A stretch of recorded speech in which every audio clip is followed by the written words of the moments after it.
excited. On the show tonight is a singer famous for his trademark stage slide. It's not that hard at all. It's really quite... Let's start the show!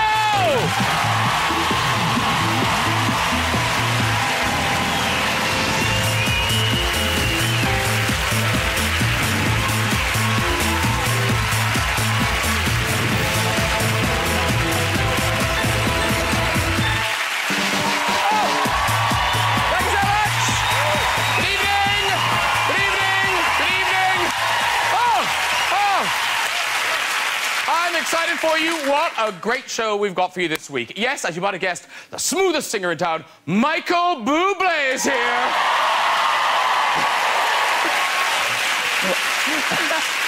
English Rose turned Hollywood star Helena Bonham Carter is on the show. I know. The hottest comedian in Britain, Jack Whitehall, will be here, ladies and gentlemen. Later, we'll be joined by globe-trotting Python star Michael Palin, everybody. Yes.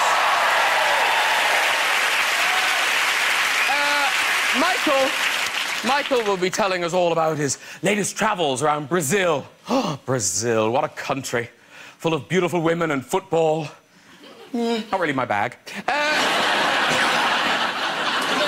I'll go there one day, I don't know. I am delighted to welcome Helena Bonham Carter onto the show. She is the star of so many brilliant films, like Mary Shelley's Frankenstein, Room with a View, and, of course, Sweeney Todd. Oh, there she is. There she is, the demon barber of Fleet Street. Wonder why they call him the demon barber. Finished! Perfect, thank you so much. Here's Helena in Planet of the Apes. Lovely.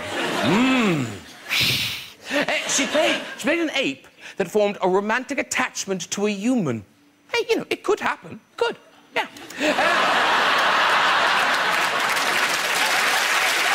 I told you it could happen. How excited are we that Michael Buble is back with us, everybody?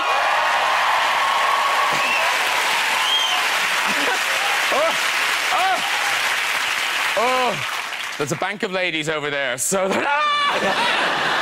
That's what Michael does so brilliantly, isn't it? Yeah, it's the way he cultivates a rapport with his fans.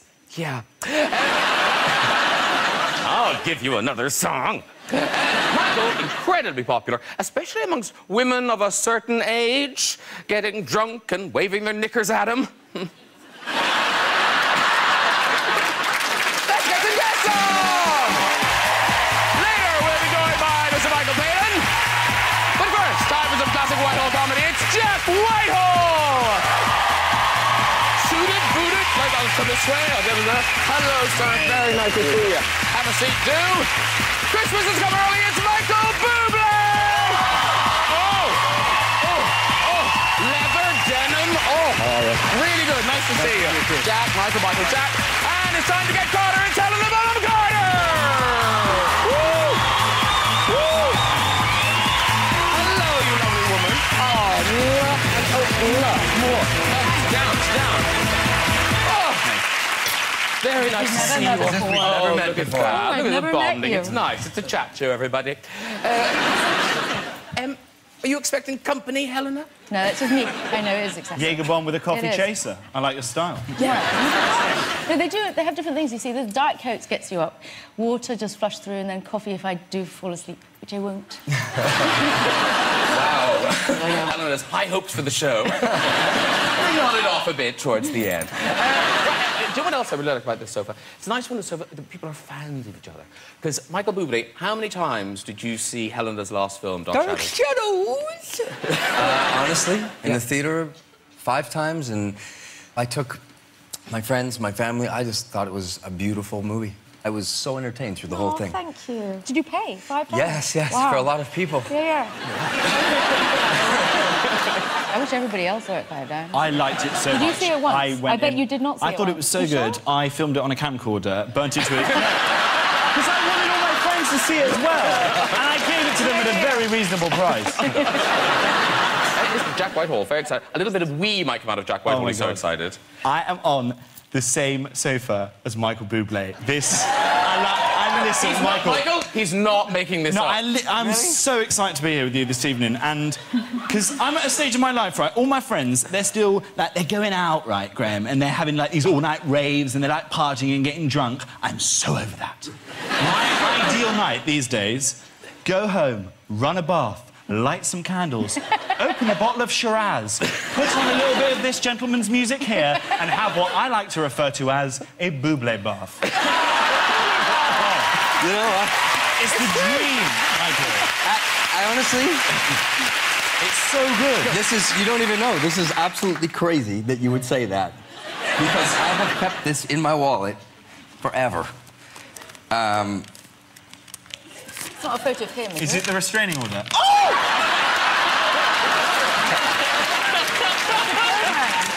It's a bromance, it's lovely. It is a bromance. Look at those eyes. Should we leave? We should have a Buble bath together one day. Not in a gay way, like two boys at boarding school that want to conserve hot water. After the match, that kind of thing. Yeah. You're going to be very excited because Michael Buble will be performing for us later. Yes, he will. Brilliant CD. This is the Thank you. Christmas CD. Which one are you giving us this evening? Jingle Bells with the most incredible group from here called the Papini Sisters that I just love. And if you don't know them, you haven't seen them, you're going to just absolutely die for them. They're great. Now, this album, you've re-released it this year with, is it 4 extra tracks? 4 extra tracks, yeah. And I could see why you re-released it. Last year, the only thing that outsold this last year was Adele's 21. That's right, yes. Like, that's mad. It's massive. It turns out I'm a Christmas slut. But no, but the thing is, but you take it quite seriously. I mean, you genuinely love it. I love it. I genuinely love it. You go for it. Love it. In a Oh, I big just way. love it. I think my mom and dad gave me so much love, and my sisters. We come from my grandparents on Christmas Eve, and they'd never heard me sing before. I was probably, I don't know, 9 years old, 10 years old. And you know, the kids in the car were my little sisters. We were all singing White Christmas. I'm dreaming of a white Christmas with every Christmas card. And all of a sudden I went, may your days be merry and bright. And the whole car went.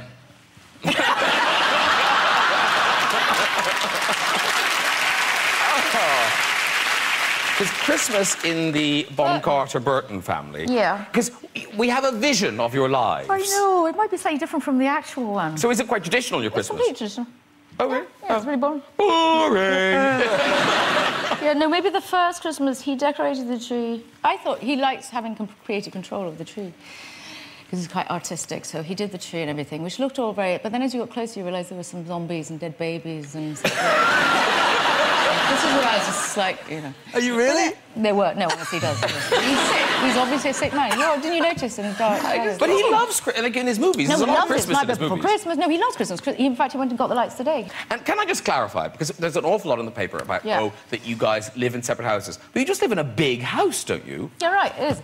The more I read about it, I kind of go, hang on, they just knocked through some houses. No, we just haven't. We have a big house. We did have little ones, and now they just looks like a big house, which has no interior design constancy whatsoever. You know, there's a bit that looks a bit like me, which is tasteful, and there's a bit his, which is bizarre.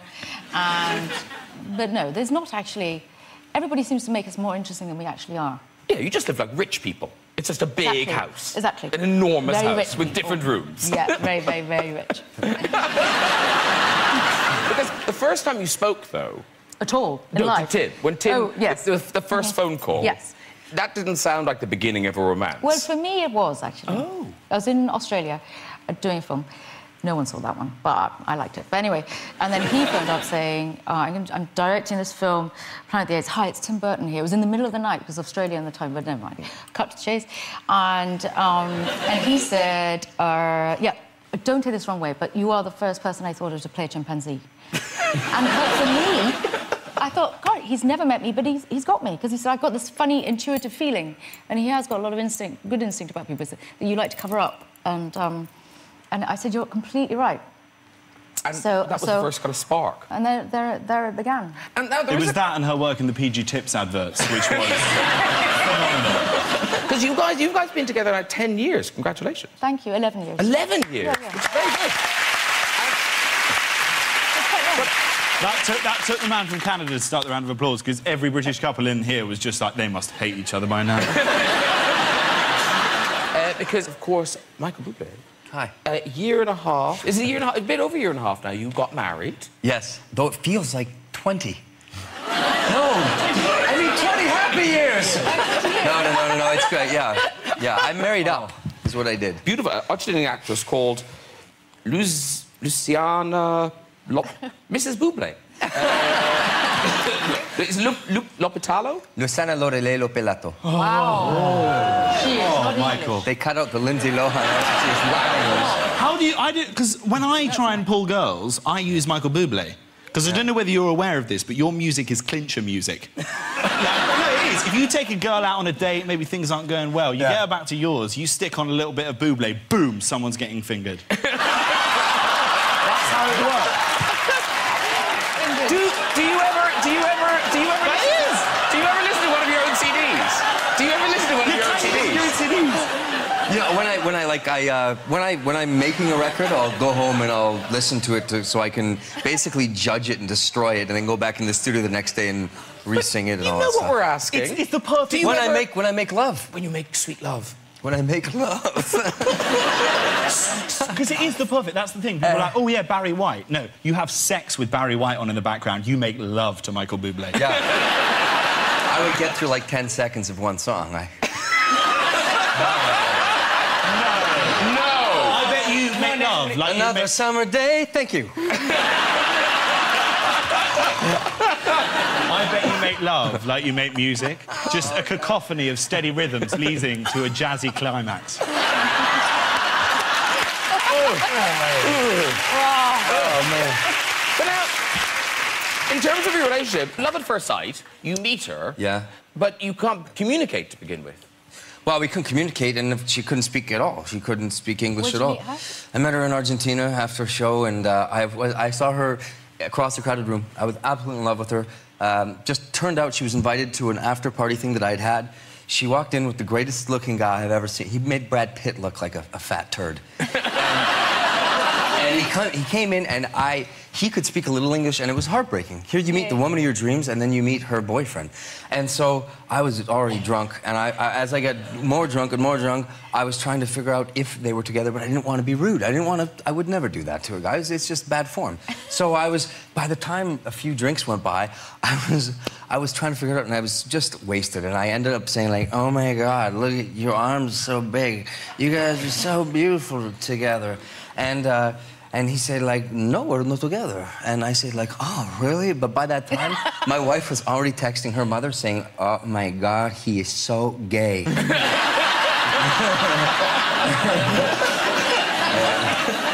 Have you learned...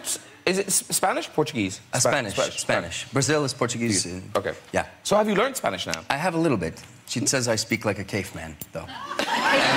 Caveman. And her English is... She went from not saying, but really, not a word, to one day we were at her house in Argentina, and I said to her, do you want to take this DVD back to Blockbuster? And she said, yes, please place the corresponding CD within the correct package. Again,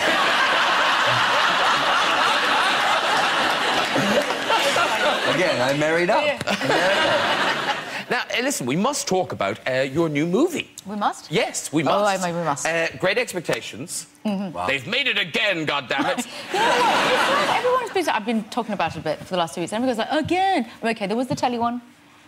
But on the big screen, it's only the first movie that's been done 60-something years or something. I can't remember. But it's true. It's 61 years or something since the last thing. And it does... Yeah. Yeah. But listen, it's a very good version. I mean, it tells the story brilliantly. You are fantastic. You're Mrs. Havisham. I'm a Miss, actually. That's the whole point. Of course, that's the whole point, yes. Does that really spoil the plot for anyone?